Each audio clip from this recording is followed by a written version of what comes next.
Morning champion, this is Professor Aswin from Government College Technology. I am having a technique champion Chandrolang. இன்னைக்கு என்ன பார்க்க போறோம்னா ஒரு ஸ்ட்ரீம்லைன்ல வந்து ஒரு இம்பார்ட்டன்ட் क्वेश्चंस பார்க்க போறோம். The imaginary line drawn in the fluid in such a way that the tangent to any point gives the direction of motion at that point is known as. So now tangent direction of motion னா வந்து it represents the velocity அப்படினு. Velocity is the motion parameter. So tangent அது எதை குறிக்குது அப்படினா tangentனாலே நமக்கு it is streamline அப்படினு. A flow whose streamline is represented by a curve is called two-dimensional.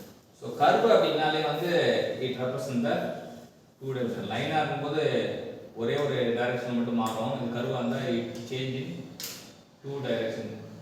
X direction மாறும், y direction மாறும். அதனால இது two-dimensional flow.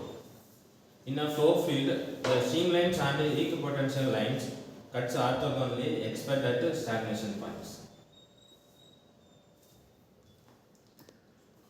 The streamline-ம் இதான் streamline அப்படி வச்சுக்கோங்க. இது வந்து பொட்டன்ஷியல் ஈக்குவல் லைன்.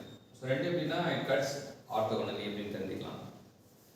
எப்படி m of pi into m of psi is always equal to -1 slope.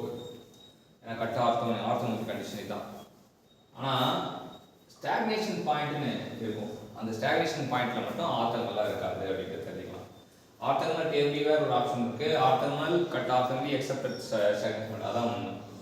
Orthogonal everywhere வந்து கிடையாது.